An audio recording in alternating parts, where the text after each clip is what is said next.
Okay, recording on. Hello भाई लोग, तो कैसे हैं आप लोग? मैं हूं आपका दोस्त गौतम कुमार, और आज एक बार फिर से मैं आप लोगों के साथ हूं। तो इस बार मैं आया हूं आप लोगों के साथ एक मॉडल पेपर के साथ, डॉक्टर रजनीश कुमार। नाम तो सुना ही होगा, रजनीश कुमार। डॉक्टर रजनीश रजनीश ये डॉक्टर रजनीश कुमार का सेट है। तो हम लोग इसमें 67 बीपीएससी के बारे में, बीपीएससी के प्रिपरेशन को लेकर हम लोग आए हुए हैं। और ये हम लोग आज से एक नया सीरीज शुरू करने वाले हैं, जहाँ कि मैं आपको बीपीएससी के बहुत सारे प्रैक्टिस सेट करवाऊँगा, कि जैसे आपका 67 बीपीएससी एग्ज़ाम को लेके आपका कॉन्फिडेंस बिल्डअप हो, आपका कॉन्फिडेंस बूस्ट हो, ताकि आप एग्ज़ाम में जाने से पहले न डरें। ऐसे कितने बार हो जाता है कि हम लोग सेट नहीं बना पाते हैं। ये हमारी व्यस्तताएं भी हो सकती हैं, या फिर कुछ और भी कारण हो सकता है। तो आप लोग घबराइए नहीं, आप लोगों के लिए मैं हूँ। मैं हमेशा आपके लिए सेट लाता रहूँगा।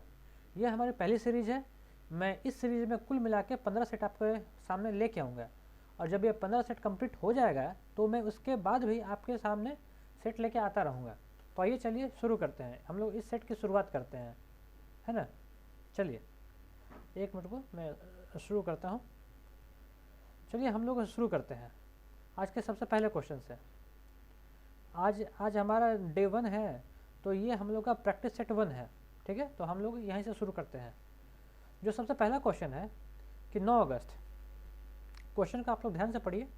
क्वेश्चन में लिखा हुआ है कि 9 अगस्त 21 को छपे समाचार पत्र के न्यूज के अनुसार पहली बार इंसान की जगह कृत्रिम बुद्धिमत्ता को किस देश ने पेटेंट दिया है। मतलब कि जो पेटेंट का काम होता है आम इंसानों का होता है, इंसान कुछ रिसर्च करता है तो उसके बाद पेटेंट करवाता है। लेकिन अभी कृत्रिम बुद्धिमत्ता मतलब आर्टिफिशियल इंटेलिजेंस के बारे में बोल रहा है, कि अभी आर्टिफिशियल इंटेलिजेंस को अभी एक आर्टिफिशियल इंटेलिजेंस ने कोई इनोवेशन किया है और उसको पेटेंट भी मिल गया है। तो भाई कौन सा देश ने उसको पेटेंट दिया है? तो उसको पेटेंट दिया है साउथ अफ्रीका ने। किसने दिया है? साउथ अफ्रीका ने उसको पेटेंट दिया है।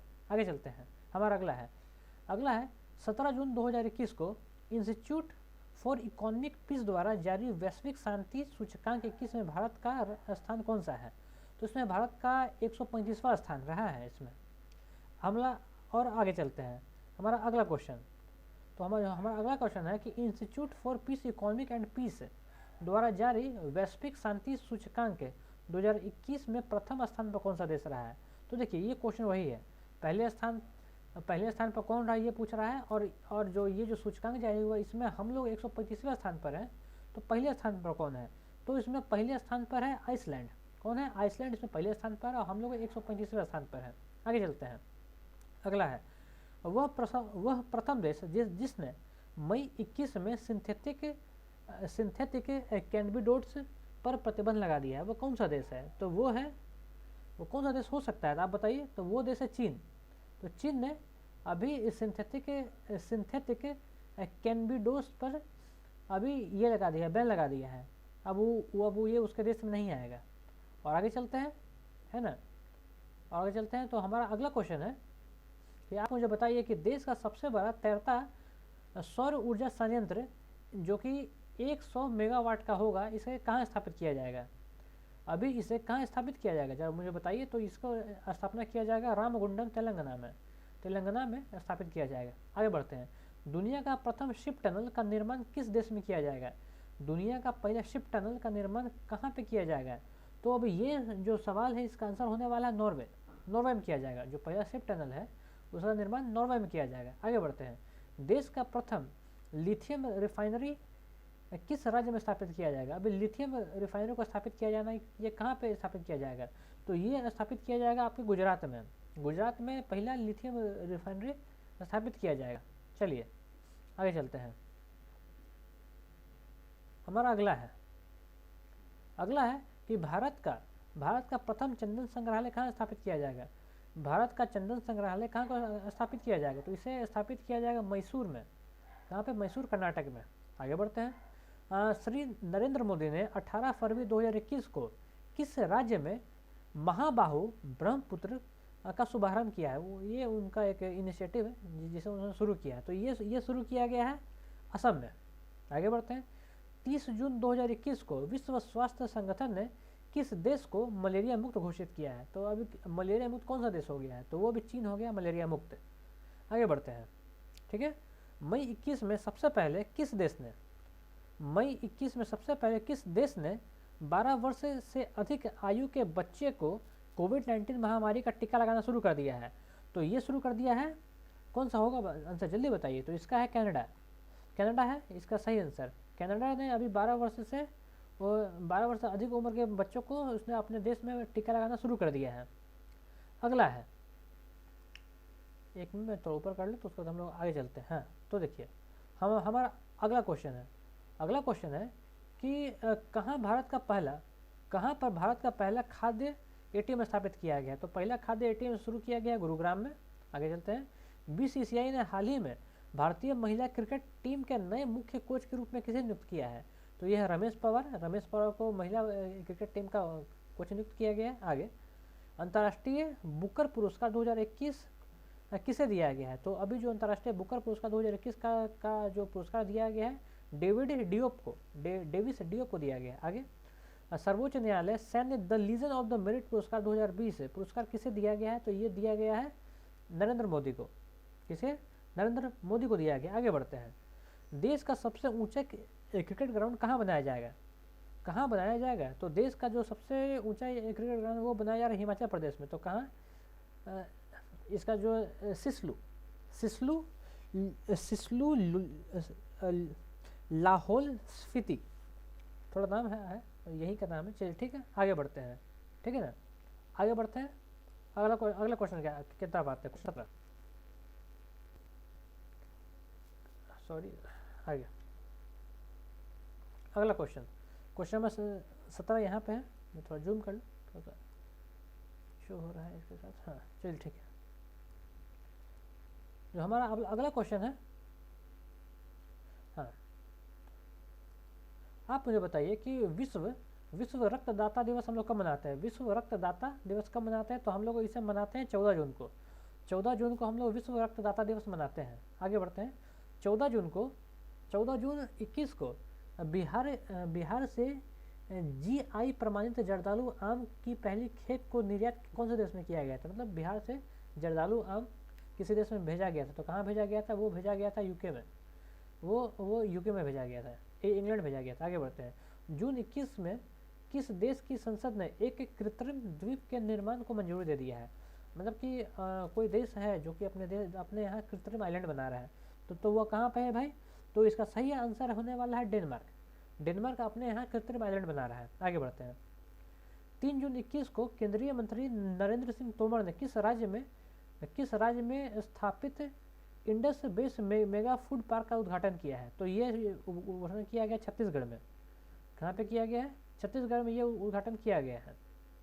चलिए हम थोड़ा और आगे बढ़ते हैं।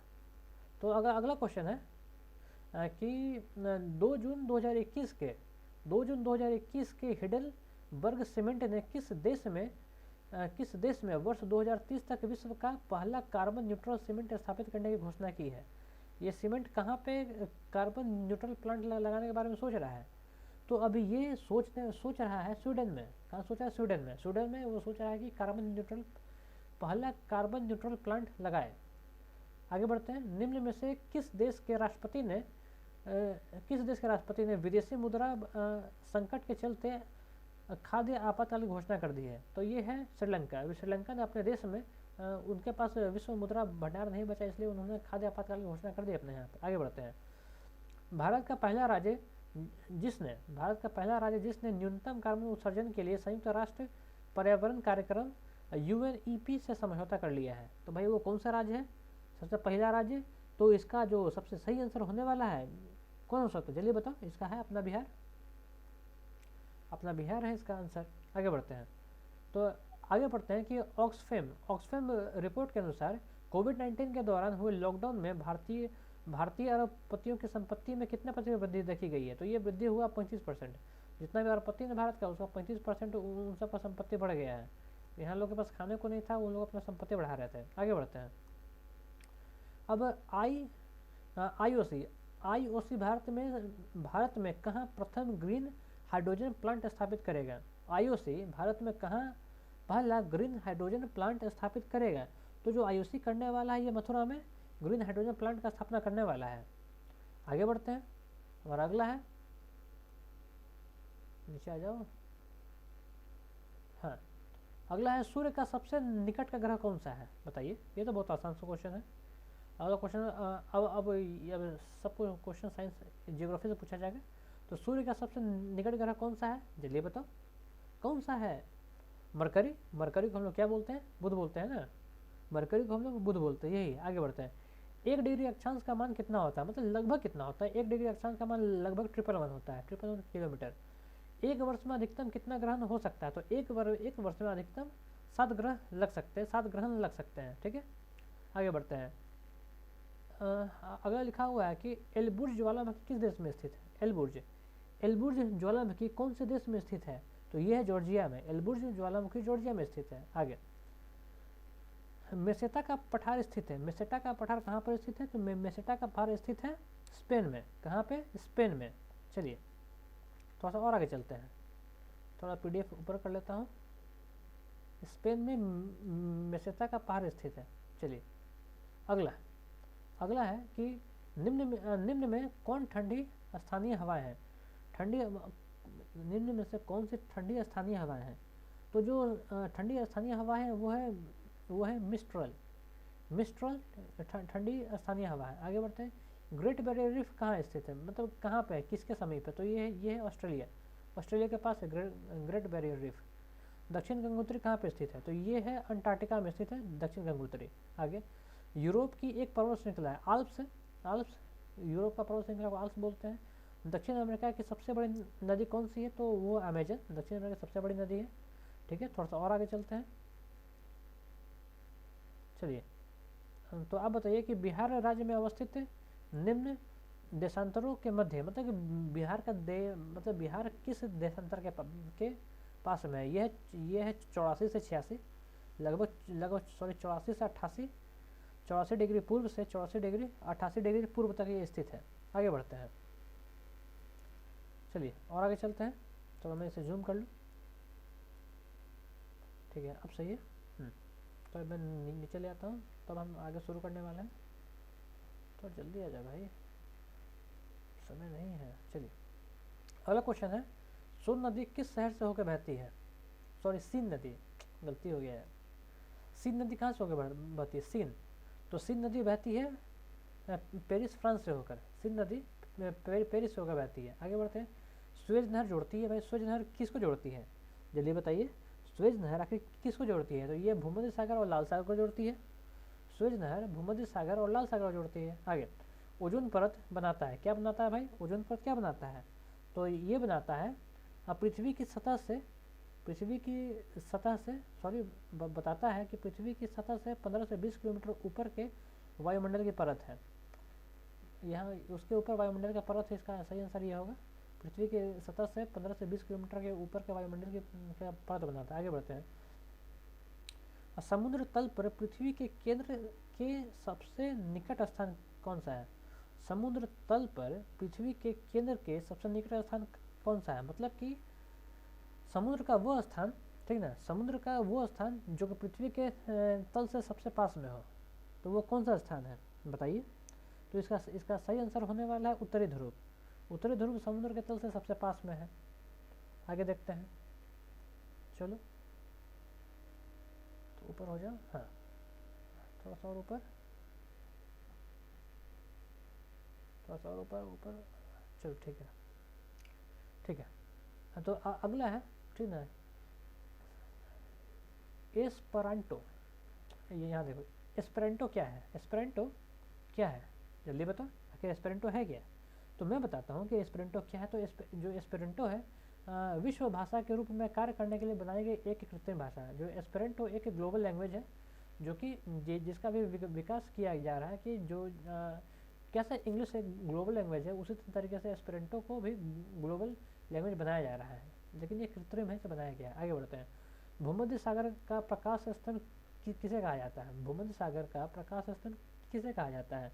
तो जो इसका जो आंसर होने वाला है वो है माउंट स्ट्रोम्बोली ज्वालामुखी है। माउंट स्ट्रोम्बोली ज्वालामुखी भूमध्य सागर का प्रकाश स्तंभ है। आगे बढ़ते हैं। प्रधानमंत्री श्री नरेंद्र मोदी द्वारा 9 अगस्त 2021 को पीएम किसान सम्मान निधि योजना के अंतर्गत पूरे देश के किसानों के खाते में पैसे जारी किए गए। ठीक है, तो इसमें बिहार के किसानों की संख्या क्या थी? तो इसमें बिहार का जो किसान था 78.46 लाख किसान बिहार का था। 78.46 लाख किसान यहाँ पे बिहार का था। आगे बढ़ते हैं। तो हमारा अगला है 17वीं बिहार विधानसभा के उपाध्यक्ष नियुक्त किए गए हैं। कौन? मतलब जो 17 में जो बिहार विधानसभा का जो गठन किया गया है ना, तो इसका उपाध्यक्ष कौन है? तो इसका उपाध्यक्ष बने हैं महेश्वर हजारी। कौन है? महेश्वर हजारी इसके उपाध्यक्ष बने हैं। ठीक है, आगे बढ़ते हैं। तो मैं नीचे कर लूँ इसे, उसके बाद हम लोग और आगे चलते हैं। अभी तो 50 भी नहीं पूरा हुआ, घबराइए मत, बना रही। ये वीडियो थोड़ा लंबा हो जाएगा मुझे पता है, लेकिन आप पेशेंस बनाए रखिए। चलिए, बिहार के राजगीर में ग्लास ब्रिज वाला नेचर सफारी पार्क का उद्घाटन मुख्यमंत्री श्री नीतीश कुमार ने किया है। तो भाई कब किया? मतलब ग्लास ब्रिज का उद्घाटन मुख्यमंत्री ने कब किया है? इसका डेट पूछ रहा है, तो सही से पूछो ना भाई। तो इसका जो डेट आने वाला है 26 मार्च 2021 को है। हमारे मुख्यमंत्री नीतीश कुमार ने जो ग्लास ब्रिज का उद्घाटन 26 मार्च 2021 को किया है। आगे बढ़ते हैं। अगला है बिहार विधानसभा ने 100 वर्ष पूरे किए हैं। बिहार विधानसभा ने 100 वर्ष पूरे किए। तो ये 100 वर्ष कब पूरा हुआ? तो ये पूरा हुआ 7 जनवरी 2021 को। कब पूरा हुआ है? 7 जनवरी 2021 को बिहार का 100 वर्ष पूरा हो गया है। आगे, केंद्रीय सांख्यिकी कार्यालय द्वारा वर्ष 1920 में भारत का सकल राज्य घरेलू उत्पाद वर्तमान मूल्य पर कितना है? मतलब कि अभी जो सकल घरेलू उत्पाद है और जो अभी है वो कितना है? तो जो इसका सही आंसर होने वाला है मैं आपको बता देता हूँ। ये क्वेश्चन नंबर सी, इसका ऑप्शन सी होने वाला है। ये 6,11,804 करोड़, 6,11,804 करोड़ अभी का वो वर्तमान का सकल राज्य घरेलू उत्पाद है। आगे बढ़ते हैं। अगला है नवंबर 20 की स्थिति के अनुसार बिहार में मुद्रास्फीति की दर कितनी थी? जो पिछला साल जो बीता, मतलब जो 2020 गया, उसमें मुद्रास्फीति का दर कितना था? तो जो उसमें जो मुद्रास्फीति का जो दर था ना, वो था 9.8, मतलब कि 1 न्यूटन के बराबर। जैसे होता है ना जी के बराबर, जी का वैल्यू जो 9.8 होता है ना, आप इसको इस तरीके से मान के याद भी कर सकते हैं कि जो बिहार में जो मुद्रास्फीति का दर 9.8% है। ठीक है, आगे चलते हैं। अगला क्वेश्चन तो ऊपर कर लो, तो ये मेरे लिए बहुत आसान हो जाएगा, क्योंकि अभी नया नया सब कुछ, तो मुझे भी मैथ्स के थोड़ा सा प्रॉब्लम आ रहा है। ये आप घबराइए मत, आपके लिए सब मैं ठीक कर दूंगा। अगला है बिहार का सबसे अधिक प्रति व्यक्ति सकल राज्य घरेलू उत्पाद वाला जिला कौन सा है? मतलब कि वो कौन सा जिला है जहाँ के लोगों का आय सबसे ज़्यादा है? तो वो जाहिर सा तो पटना ही होना चाहिए। इसका सही आंसर है पटना। पटना के लोगों का जो कमाई है पूरे बिहार में सबसे ज़्यादा है। बिहार का जितना भी जिला सबसे ज़्यादा है। बिहार बजट 21-22 में राज्य का रेवेन्यू सरप्लस सकल राज्य घरेलू उत्पाद का कितना प्रतिशत है? मतलब कि जितना हम लोग उगाते थे, मतलब जितना उत्पादन होता था, कुछ सरप्लस हुआ है। तो भाई कितना परसेंट सरप्लस हुआ है? तो इसका जो सही आंसर है 121, मतलब 1.21% हम लोग ने सरप्लस उत्पादन किया है। आगे बढ़ते हैं। अब बिहार में सिंचाई का सबसे महत्वपूर्ण स्रोत क्या है? तो बिहार में सिंचाई का जो सबसे महत्वपूर्ण स्रोत है ना, वो है नलकूप है। आगे बढ़ते हैं। अब बिहार में नवीन जलोढ़ मिट्टी बिहार के किस जिले में पाई जाती है? तो भाई देखो, जो नवीन जलोढ़ मिट्टी का जो काम है ना भाई, ये बहुत सारे जिले में पाया जाता है। पूर्णिया में भी पाया जाता है, दरभंगा में भी पाया जाता है, मुजफ्फरपुर में भी पाया जाता है। इसका मतलब जो इसका सही आंसर होने वाला है वो ई होने वाला। ई इसका सही आंसर है। ई का मतलब है उपयुक्त में से एक से अधिक। ठीक है, तो यहाँ पूर्णिया में भी है, दरभंगा में भी है, मुजफ्फरपुर में भी है। मतलब जो आंसर आ रहा है एक से ज़्यादा आ रहा है, इसलिए हम ऑप्शन ई लगाएंगे। ठीक है, आगे चलते हैं।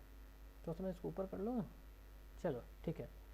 तो हमारा जो अगला क्वेश्चन है, भारत राज्य वन रिपोर्ट 19 के अनुसार बिहार में वनाच्छादित भौगोलिक क्षेत्रफल कितना है? मतलब कि बिहार में जंगल का क्षेत्र कितना है, ये क्वेश्चन में पूछा गया है।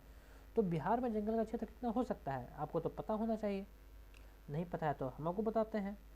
तो जो है सही आंकड़ा वो ये 19 के अनुसार है 776, मतलब 7.76% ज़मीन पर। मतलब कि पूरे भारत में जितना प्रतिशत जंगल है ना, उसका 7.76% जंगल बिहार में है। आगे चलते हैं, ठीक है।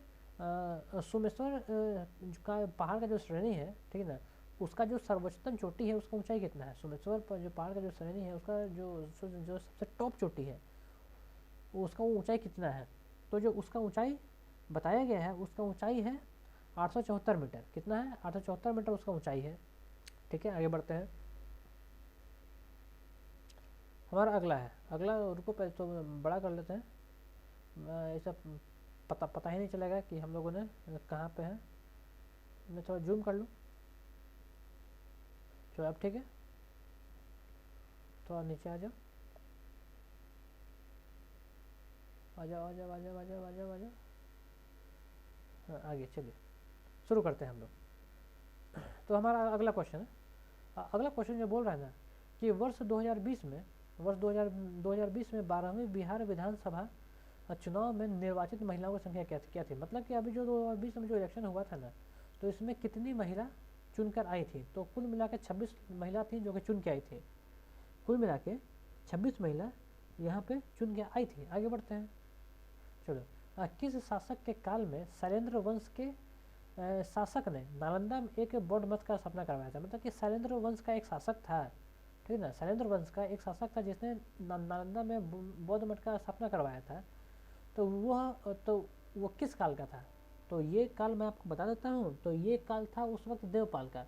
देवपाल के समय में ही शैलेंद्र वंश का कोई शासक रहा था जिसने कि वहाँ नालंदा में एक बौद्ध मठ का निर्माण करवाया था। आगे बढ़ते हैं, अब राजनीति रत्नाकर पुस्तक के लेखक कौन है?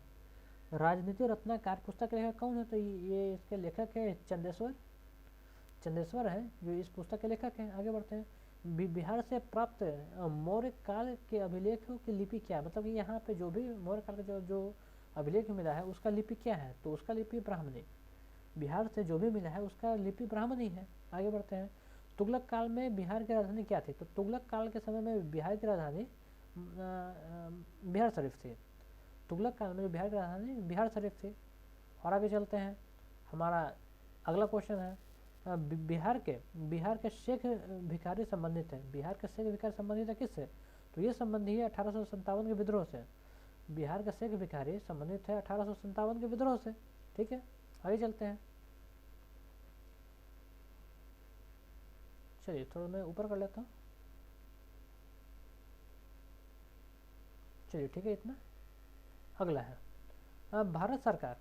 भारत छोड़ो आंदोलन के क्रम में जयप्रकाश नारायण ने युवकों को गुरिल्ला युद्ध में प्रशिक्षित करने के लिए एक आज़ाद दस्ता का गठन कहाँ किया था? मतलब कि जेपी ने एक आज़ाद दस्ता का गठन किया था और उसको ट्रेनिंग देते थे। भारत छोड़ो आंदोलन जब चल तो उस वक्त तो ये ट्रेनिंग कहाँ था?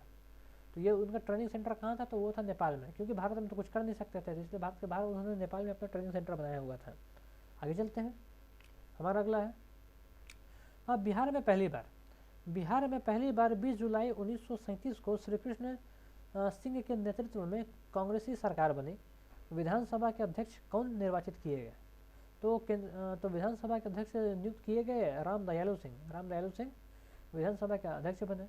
आगे चलते हैं, सविनय अवज्ञा आंदोलन के क्रम में पटना में नमक कानून भंग करने के लिए कौन सा स्थान चुना गया? मतलब कि जब नमक कानून को जब भंग करने का काम चल रहा था, मतलब जब गांधी जी ने डांडी मार्च निकाला था तो भाई पटना में भी हुआ था। तो भाई यहाँ पे नमक कानून को कहाँ तोड़ा गया? तो यहाँ नमक कानून को तोड़ा गया नखास पिंड में यहाँ तोड़ा गया। आगे चलते हैं, जहानाबाद में कौन से वर्ष में किसान सभा का गठन किया गया? जहानाबाद में कौन से वर्ष में किसान सभा का गठन किया गया? तो ये भाई 1931 का साल है। 1931 में जहानाबाद में किसान सभा का गठन किया गया। 1931 याद रखिएगा भाई, राउंड टेबल समिट हो रहा था, है ना। आगे बढ़ते हैं, यह भी पूर्णा पैक्ट भी हुआ था 1931 में ही। आगे बढ़ते हैं, हमारा अगला क्वेश्चन है, तो आप मुझे बताइए कि अंग्रेजों ने 1620 में बिहार में सर्वप्रथम कहाँ अपनी व्यापारिक केंद्र स्थापित करने का प्रयास किया था? कहाँ पर शुरू किया था? 1620 में बिहार में उसने अपना व्यापारिक केंद्र कहाँ स्थापित करने के बारे में सोच रहा था, प्रयास किया था, वो है आलमगंज पटना में उसने सब कुछ सोचा था कि कर लें। अगर मैं गलत नहीं हूँ तो आलमगंज पटना सिटी में है। चलिए आगे बढ़ते हैं, मीर कासिम ने कहाँ बंदूकों एवं तोपों के कारखाने की स्थापना की थी? मीर कासिम ने कहाँ बंदूक और तोप खाना का क्या कारखाना का स्थापना किया था? ये था मुंगेर में, उन्होंने मुंगेर में स्थापना किया था। आगे बढ़ते हैं, अगला है वैदिक काल में चेनाब नदी को क्या कहा जाता था? चेनाब नदी का क्या नाम था वैदिक काल में? तो वैदिक काल में इसका नाम था असिकनी, असिकनी नाम था। चेनाब नदी का नाम असिकनी था। आगे बढ़ते हैं, हमारा अगला है प्रथम बौद्ध संगति के अध्यक्ष कौन थे? तो प्रथम बौद्ध संगति के जो अध्यक्ष थे वो महाकश्यप थे भाई। महाकश्यप पहले के थे सबक कामिनी, दूसरे के थे मंगल ये मुगली पुत्र तीसरे के थे, और जो चौथा के थे वो ये थे वासुमित्र, ये चौथे के थे। ठीक है, आगे बढ़ते हैं, थोड़ा मैं इसे ऊपर कर लो तब हम लोगों को थोड़ा आसान होगा। और ऊपर और ऊपर और ऊपर, ठीक है, काम चलाता हूँ तो ठीक है। अगला है, ठीक है, श्रेनिक की उपाधि किस मगध शासक को दी गई थी? श्रेनिक, श्रेनिक की उपाधि किस मगध शासक को दी गई थी? तो ये उपाधि दी गई थी बिंबिसार को, बिंबिसार को श्रेनिक की उपाधि दी गई थी। आगे बढ़ते हैं, अशोक द्वारा धम्ब, अशोक द्वारा धम्ब महापात्रों की नियुक्ति का वर्णन निम्न में से किस शिला अभिलेख में है? मतलब कि अशोक ने जो शिलालेख लिखे थे उसमें उन सब में से कौन सा नंबर का जो शिलालेख था जहाँ पे धम्म महापात्र के नियुक्ति का वर्णन किया गया है? कौन सा था भाई? तो वो था हम लोग का 9वां, है ना, वो एक मिनट रुकिए, वो हम लोग का 5वां था, सॉरी ये 9वां नहीं था भाई, हम लोग का 5वां अभिलेख था। जो 5वां अभिलेख था ना, तो 5वां अभिलेख में उन्होंने धम्म के बारे में बताया था, 5वां में बताया है। आगे बढ़ते हैं, कन्नव वंश के संस्थापक कौन है? कन्नव, कान्नव वंश के संस्थापक कौन हुए? तो कान्नव वंश के जो संस्थापक हुए वो हो गए हमारा जाके ये क्या नाम है इनका, वसुदेव, वसुदेव जी है ना, ये कन्नव वंश के संस्थापक हुए। आगे बढ़ते हैं, खानवा का युद्ध, जो खानवा का जो युद्ध हुआ था बाबर और मेवाड़ के शासक राणा सांगा के बीच में, ये कब हुआ था? तो देखो जो खानवा का युद्ध बाबर के बीच में हुआ था और राणा सांगा के बीच में, तो ये हुआ था 27 मार्च 1527 को, 27 मार्च 1527 को खानवा का युद्ध हुआ था। आगे बढ़ते हैं, अगला क्वेश्चन है खानवा, खानवा से पहले ये बाबर पानीपत लड़के आया 1526 में, और 1526 के बाद अब वो खानवा में भिड़ गया है मार्च 27 में। आगे बढ़ते हैं, अलाउद्दीन खिलजी ने बाजार नियंत्रण की नीति किस उद्देश्य से लागू की? मतलब कि जो अलाउद्दीन खिलजी ने जो बाजार पर जो नियंत्रण किया ना, वैसा क्या सोचे किया? तो वो सैनिक उद्देश्य से किया, क्योंकि बाहरी आतंक, मतलब कि बाहर से कोई आक्रमण होने वाला था, इसलिए उसने ऐसा किया। उसने दिल्ली के बाज़ारों पर अपना पूरा नियंत्रण बना लिया, ताकि कोई बाहर से जब भी कोई आक्रमण ना हो, और हो भी तो ये उसको ठिकाना लगा सके। चलो आगे बढ़ते हैं, हमारा अगला है, ये तो छोटा, मैं थोड़ा इसे बड़ा कर लेता हूँ ना, थोड़ा बड़ा कर लेता हूँ इसको, बड़ा और बड़ा, हाँ ये ठीक है। अब थोड़ा सा मैं इसको घसका लेता हूँ, यहाँ ऊपर ऊपर आ जाओ, ऊपर आ जाओ, हाँ ये ठीक है ना। अगला है शेखो बाबा, शेखो बाबा किस मुगल शासक का पुकारा नाम था? मतलब कौन सा जो मुगल शासक था जिसको शेखो बाबा बोलते थे? तो यह है जहांगीर, जहांगीर को शेखो बाबा के नाम से हम लोग बुलाते हैं। आगे बढ़ते हैं, तो जो मराठा शासक थे संभाजी, संभाजी महाराज ने किस विद्वान को अपना सलाहकार नियुक्त किया था? संभाजी शिवाजी के पुत्र हो गए, है ना। संभाजी ने कौन से विद्वान को अपना सलाहकार नियुक्त किया था? तो संभाजी ने कवि कलश को अपना सलाहकार नियुक्त किया था। आगे बढ़ते हैं, अमृत बाजार पत्रिका की स्थापना किसने की थी? जो अमृत बाजार जो पत्रिका है, इसकी स्थापना किसने की थी? तो मैं आपको बताता हूँ कि जो इसकी स्थापना है वो इन्होंने की थी, क्या नाम है इनका, शिशिर कुमार घोष, शिशिर कुमार घोष ने अमृत प्रकाश की स्थापना की थी। आगे बढ़ते हैं, बंकिम चंद्र चटर्जी ने 1872 में स्थापित एवं संपादित बंगाली मासिक पत्रिका का क्या नाम रखा था? तो भाई चटर्जी जी हैं 72 में स्थापित भी कर रहे हैं, तो इनका नाम क्या होना चाहिए? तो कुल मिलाकर जो इनका नाम होना चाहिए वो है बंग दर्शन। तो बंग दर्शन, देखो बंगाली आदमी है, बंग दर्शन, थोड़ा आप इससे कोरिलेट भी कर सकते हैं, है ना। बंग दर्शन का स्थापना किया था, मतलब कि बंग दर्शन उन्होंने नाम रखा था। आगे चलते हैं, थोड़ा सा इसको मैं ऊपर कर लेता हूँ, तो फंस रहा है ना, चलिए। हाँ हमारा अगला है, आप मुझे बताइए ना कि बम्बई में कांग्रेस का प्रथम अधिवेशन में कौन शामिल नहीं हुआ था? तो यार ये तो क्या क्वेश्चन हो गया यार कि कौन शामिल नहीं हुआ था? अब नहीं हुआ तो ना हुआ है। तो देखो एस एन बनर्जी साहब ना, जो बम्बई में जो पहला सम्मेलन हुआ था, अधिवेशन हुआ था, वहाँ पे ये शामिल नहीं हुए थे। आगे बढ़ते हैं। कौन सा वायसराय अपनी अंडमान यात्रा के दौरान एक कैदी का शिकार हो गया? तो मेयो था। जो मेयो था जब अंडमान घूमने गया था ना, तो एक कैदी मिल गया था और इसको छुरा मार दिया था, बदला ले लिया बेचारा। आगे बढ़ते हैं। हमारा अगला है इसमें से कौन सा कथन सत्य नहीं है? थोड़ा इसके बारे में यहाँ पे जोड़ देना है, यहाँ सच्चाई बताना है। तो देखिए मैं चारों को पढ़ता हूँ, ठीक ना, मैं चारों को पढ़ता हूँ, तब जाकर पता चलेगा कि इसमें से कौन सही है और कौन सा गलत है।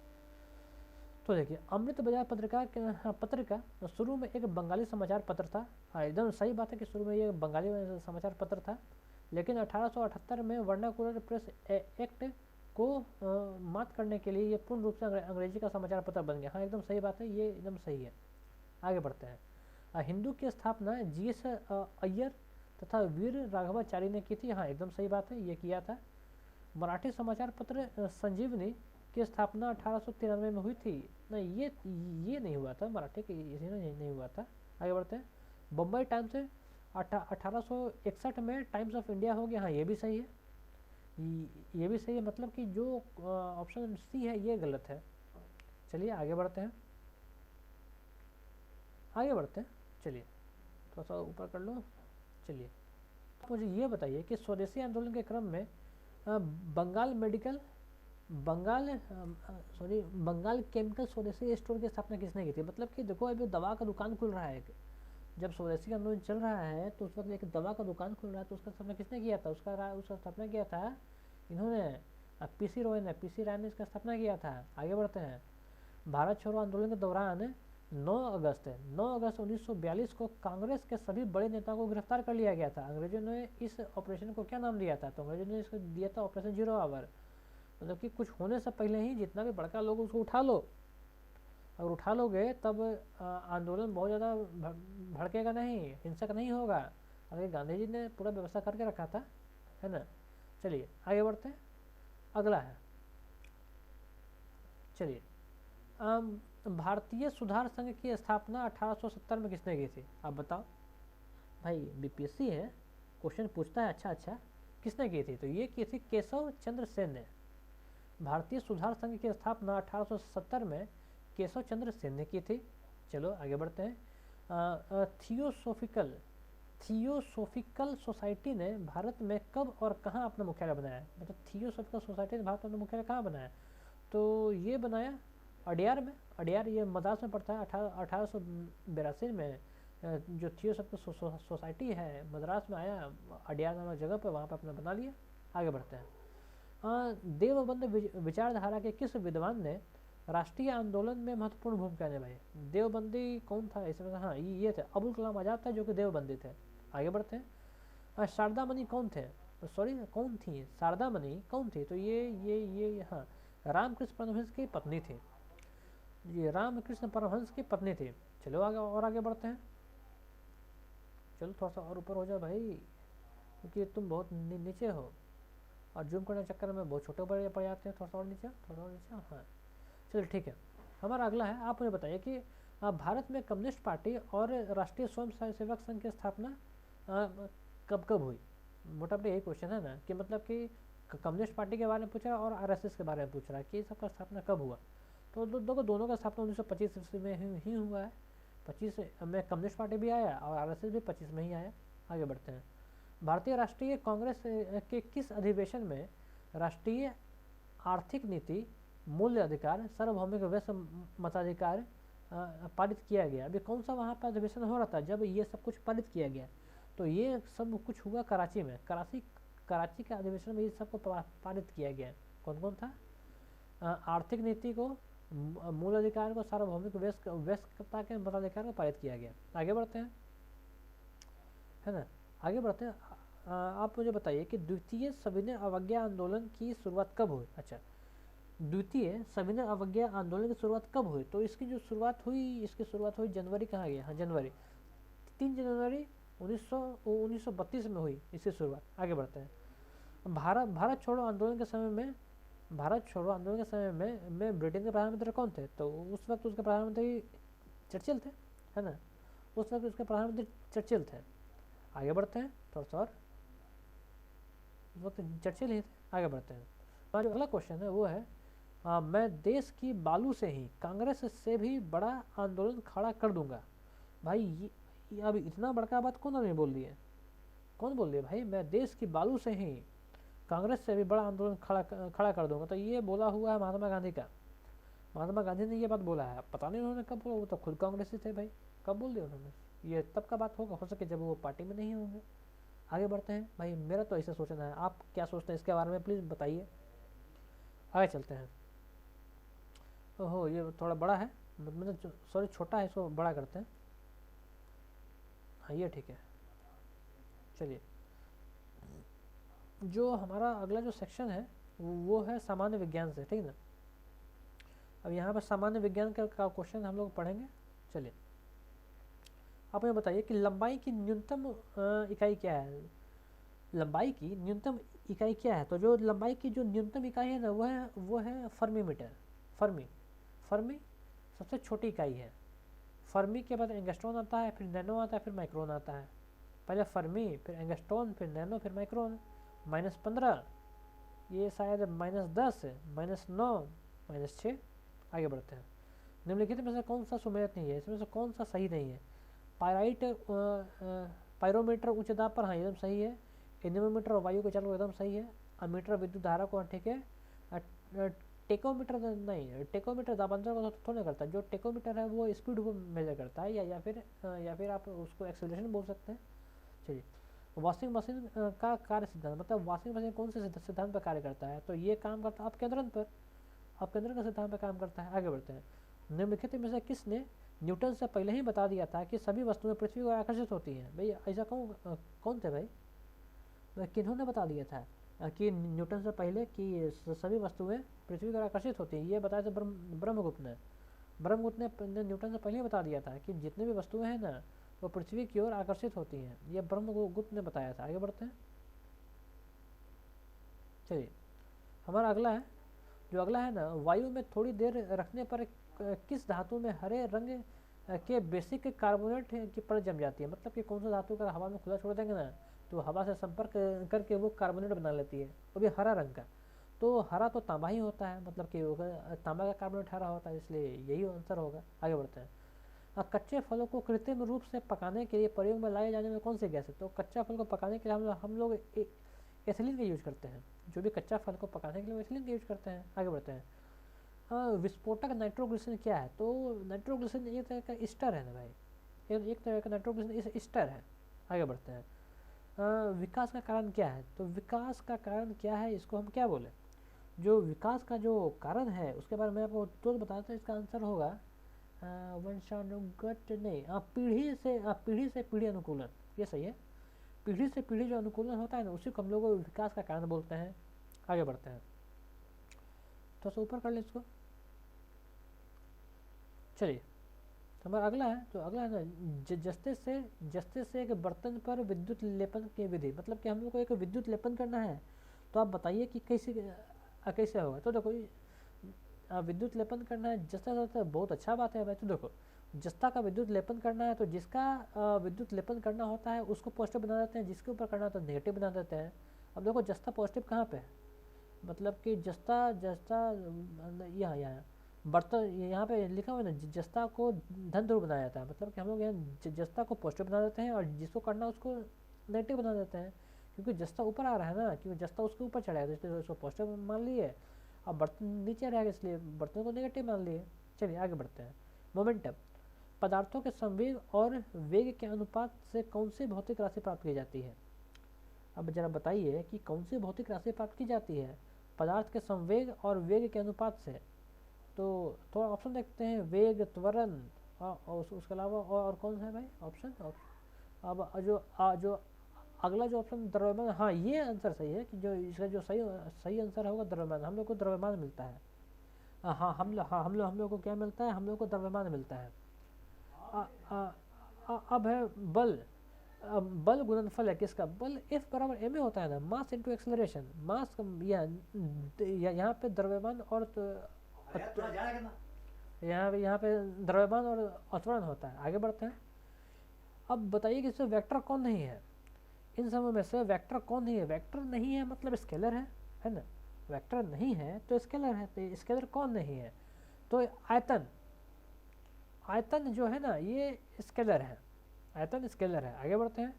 1 किलोमीटर दूरी का क्या तात्पर्य है, 1 किलोमीटर दूरी का मतलब होता है भाई 1000 मीटर। 1000 मीटर कहाँ गया, 1000 मीटर, मीटर मीटर यहाँ पे है 1000 मीटर। और आगे बढ़ते हैं।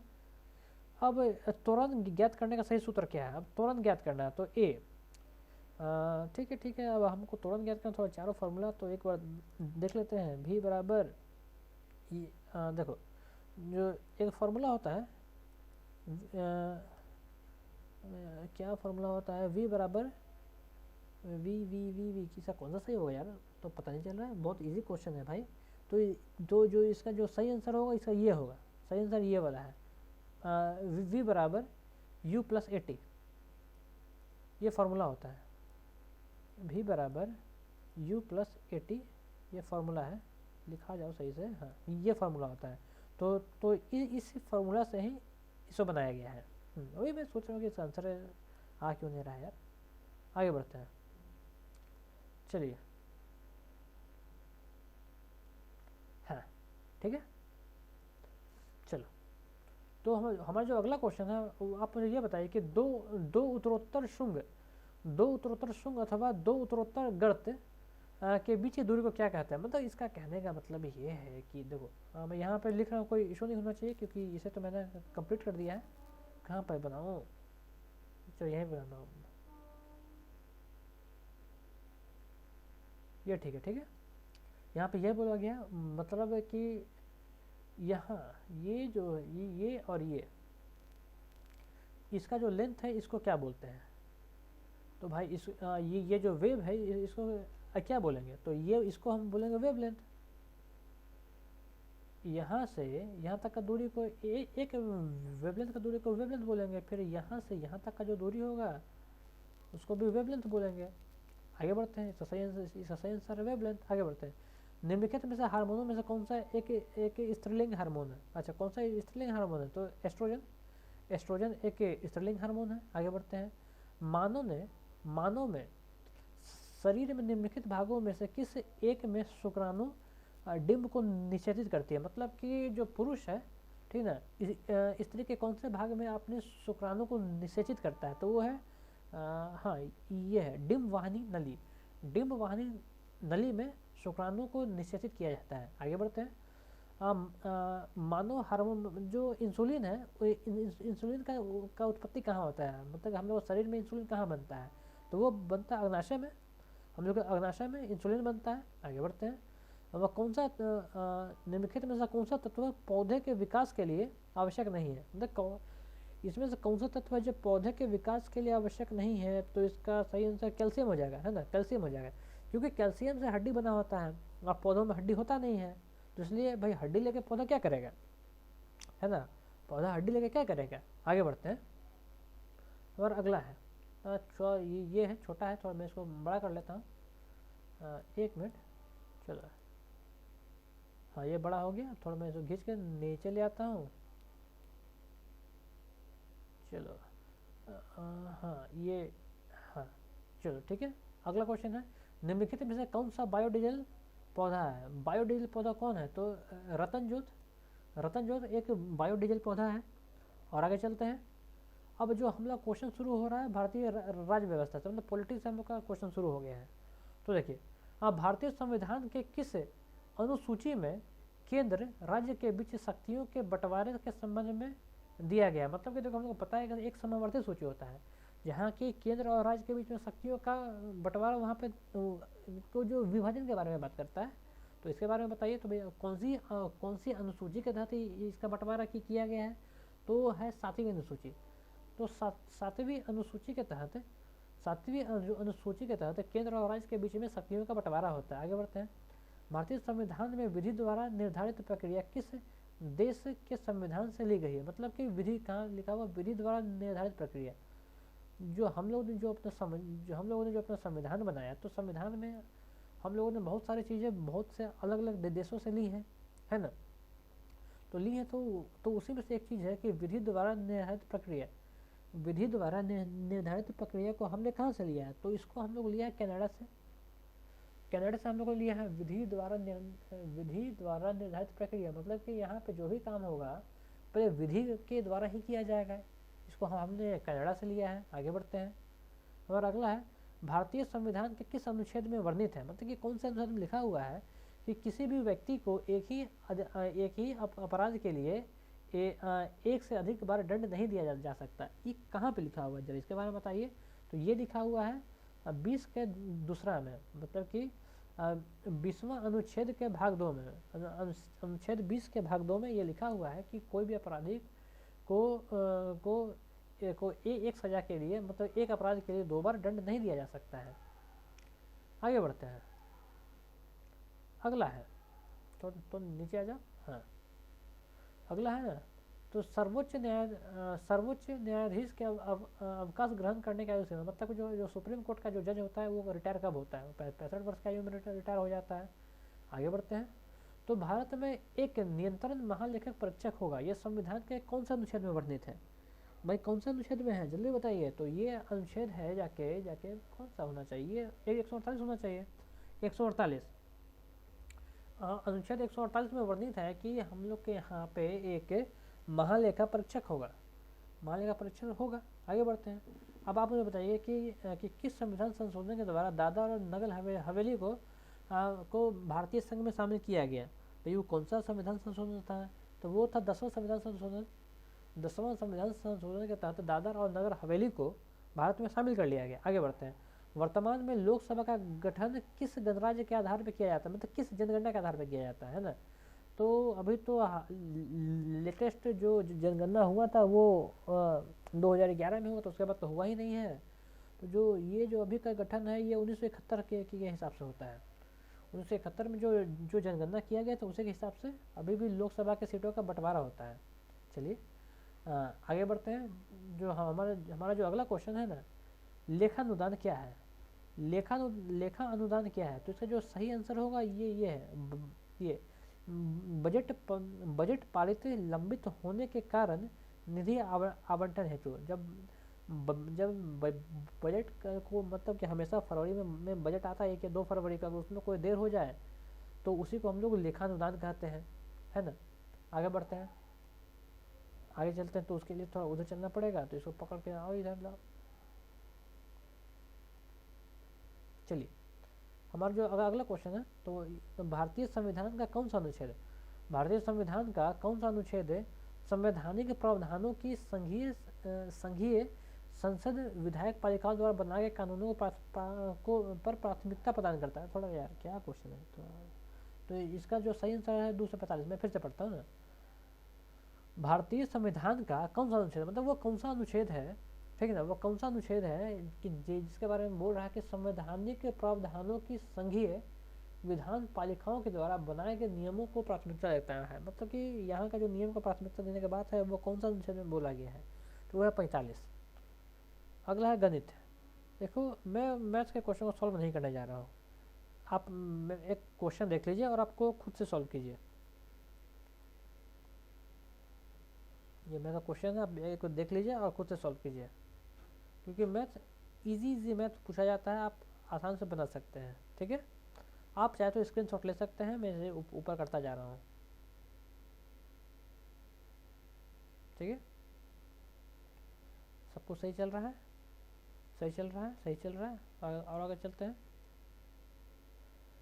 यह कुल मिला के मैथ के 10 क्वेश्चन होते हैं, मैथ और रीजनिंग के मिला के 10 क्वेश्चन होते हैं,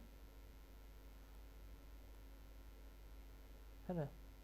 देखिए 2 क्वेश्चन यहाँ पर भी है, देख लीजिए 3 क्वेश्चन है यहाँ पे, देख लीजिए।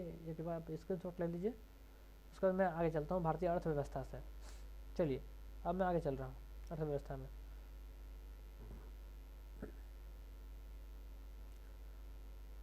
चलिए अब हम लोग बात करने वाले हैं भारतीय अर्थव्यवस्था की, क्योंकि अब यहाँ से अर्थव्यवस्था का पोर्शन शुरू होने वाला है। तो चलिए, तो आप बताइए कि 8 जनवरी 2021 तक भारत में विदेशी मुद्रा भंडार कितना था, मतलब कि जनवरी 2021 तक भारत में कितना मुद्रा भंडार था, कोई आइडिया है आपको? तो मैं आपको बताता हूँ, उस वक्त तक हम लोग के पास 586.1 बिलियन यूएस डॉलर था। हम लोग जो विदेशी मुद्रा भंडार को यूएस डॉलर में काउंट करते हैं, तो हम लोग के पास 586.1 बिलियन यूएस डॉलर था। आगे बढ़ते हैं।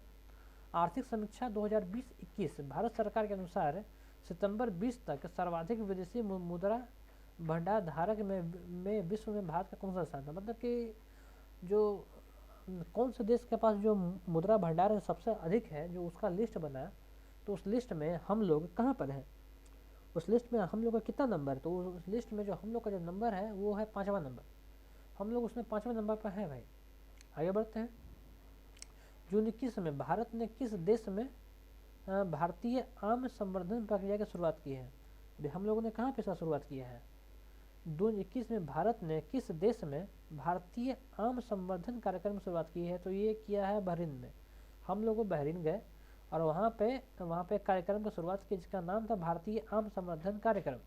ठीक है, चलिए तो आगे चलते हैं। तो मैं इसको ऊपर कर लेता हूँ। हाँ चलिए, ठीक है। अगला है कि वाणिज्य और उद्योग मंत्रालय के द्वारा जारी आंकड़ों के अनुसार, अभी वाणिज्य मंत्रालय ने और उद्योग मंत्रालय ने कुछ आंकड़ा जारी किया है। तो उसके अनुसार हुआ क्या है ना कि देखो, वर्ष 2021 में भारत ने कितने मिलियन टन का समुद्री उत्पाद निर्यात किया है, मतलब कि जो समुद्री उत्पाद होता है ना, हम लोगों ने बाहर से कितना टन मंगवाया है, थोड़ा यहाँ पे क्वेश्चन उसके बारे में है। तो हमने हमने हमने हाँ इसे मंगवाया है, कितना है, 11,49,341 मिलियन टन समुद्री उत्पाद को हमने बाहर से मंगवाया है। आगे बढ़ते हैं। अप्रैल 21 में भारत के कुल कितने अरब डॉलर का निवेश आकर्षित किया, मतलब कि भारत में कितना एफडीआई आया है, भारत में कुल कितना एफडीआई आया है? तो भारत में कुल मिला के 624 अरब डॉलर का विदेशी निवेश आया है, एफडीआई आया है। आगे बढ़ते हैं। अब किसकी योजना को गांधीवादी योजना के नाम से जाना जाता है? अच्छा, इसका तो होना चाहिए रमन्ना आंसर होना चाहिए। किस योजना को गांधीवादी योजना के नाम से, किसकी योजना को गांधीवादी योजना के नाम से जाना जाता है? जयप्रकाश नारायण विश्वेश्वरैया। आगे देखते हैं, और मैं ऑप्शन होना चाहिए, अगर नहीं होगा तो आंसर कुछ और देना पड़ेगा। श्रीमन नारायण, सॉरी, तो जो इसका जो सही आंसर है श्रीमन नारायण रमैया है, श्रीमन नारायण। माई मिस्टेक, मुझसे गलती हो, क्योंकि जो साउथ इंडियन के नाम होते हैं ना, हम नॉर्थ इंडियन के ये सब एक जैसे ही लगते हैं, इसलिए ये हम लोगों की गलती है। आगे बढ़ते हैं। भारतीय जीवन बीमा निगम की स्थापना कौन से पंचवर्षीय योजना के में हुई? जो LIC की जो स्थापना है ना, कब हुई, यहाँ कब हुई ये नहीं पूछ रहा है, बस यहाँ पे पूछ रहा है ना कि कौन सी पंचवर्षीय योजना के दौरान हुई। तो ये हुई द्वितीय पंचवर्षीय योजना के दौरान इसकी स्थापना की गई। चलिए आगे बढ़ते हैं। ब्राउन क्रांति किससे संबंधित है? ब्राउन क्रांति, तो जो ब्राउन क्रांति जो संबंधित है ना, ये है गैर परंपरागत ऊर्जा के स्रोत से। जो ब्राउन क्रांति है गैर परंपरागत ऊर्जा के स्रोत से संबंधित है। आगे बढ़ते हैं। निम्नलिखित में से कौन सा फसल रबी फसल के अंतर्गत नहीं आता है? मतलब कि कौन सा फसल रबी फसल रबी के अंतर्गत नहीं आता है, तो मतलब खरीफ फसल होना चाहिए, है ना? वो कौन है? तो वह कपास एक खरीफ फसल है। आगे बढ़ते हैं। इंडियन ब्रांड इक्विटी फंड की स्थापना कब की गई? इंडियन ब्रांड इक्विटी फंड की स्थापना 1996 में की गई। 1996 में इंडियन ब्रांड इक्विटी फंड की स्थापना की गई। आगे बढ़ते हैं। अगला क्वेश्चन मुझे नाबार्ड से दिख रहा है, थोड़ा इसको ऊपर करो भाई। नाबार्ड को जरा देख लेते हैं। नाबार्ड जो कि ग्रामीण विकास के लिए ऋण देता है, ये तो भाई हम सबको पता है। नाबार्ड जो ग्रामीण विकास के लिए ऋण देता है वो क्या है भाई? उसको हम लोग क्या बोल देते हैं? तो वो एक तरह का विकास बैंक है, नाबार्ड बैंक है। आपने उसके शाखा को देखा होगा। नाबार्ड एक बैंक है जो कि ग्रामीण विकास के लिए ऋण देता है। आगे बढ़ते हैं। सार्वजनिक क्षेत्र से क्या तात्पर्य है? मतलब जो हम लोग बोलते हैं ना कि ये सार्वजनिक क्षेत्र है, मतलब सबके लिए है। इससे आप क्या समझते हैं? तो इससे हम समझते ये हैं कि वाणिज्य के एवं व्यापार पर सरकार, हाँ ये ठीक है, जैसे कि वाणिज्य और व्यापार पर सरकार का स्वामित्व। सार्वजनिक क्षेत्र से यही मतलब है। मान लीजिए अगर सार्वजनिक क्षेत्र अगर किसी इंसान का प्राइवेट प्रॉपर्टी रहेगा तो वो तो किसी को घुसने भी नहीं देगा। अगर उस पर सरकार का कब्जा है तो सरकार ने सबके लिए खोल रखा है ना। वाणिज्य एवं व्यापार पर सरकार का प्रतिनिधित्व। आगे बढ़ते हैं। अगला है प्रत्येक वित्तीय वर्ष से ही व्यय के प्रत्येक मद का नया मूल्यांकन करके बजट बनाना क्या कहलाता है। तो ये क्या कहलाता है, अब ये देखने की बात है। ये है तो इसका जो आंसर क्या होना चाहिए, क्या कहलाएगा। क्या उसको हम जीरो बेस्ड बजटिंग बोलेंगे, या फिर परफॉर्मिंग बजटिंग बोलेंगे, या फिर उसको फ्रेश बजटिंग बोलेंगे, या फिर डेफिसिट बजटिंग बोलेंगे। तो इसको हम लोग जो हम लोग के भारत में जो यूज होता है ना, हम लोग भारत में जीरो बेस्ड बजट का इस्तेमाल करते हैं। हम लोग अपने भारत में जीरो बेस्ड बजट का इस्तेमाल करते हैं। आगे बढ़ते हैं, थोड़ा ऊपर कर लेता हूँ।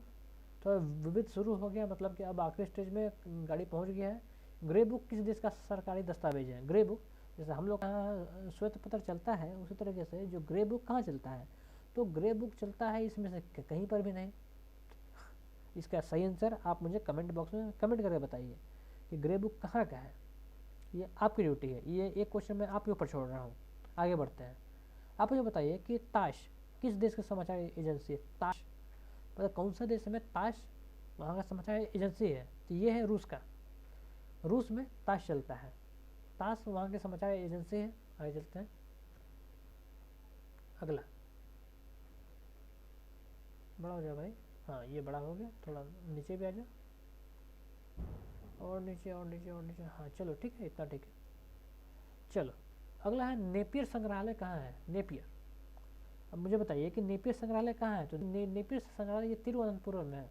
कहाँ पे है, नेपियर संग्रहालय तिरुवनंतपुरम में स्थित है। आगे बढ़ते हैं। सिनेमा का जन्म सर्वप्रथम कहाँ हुआ था।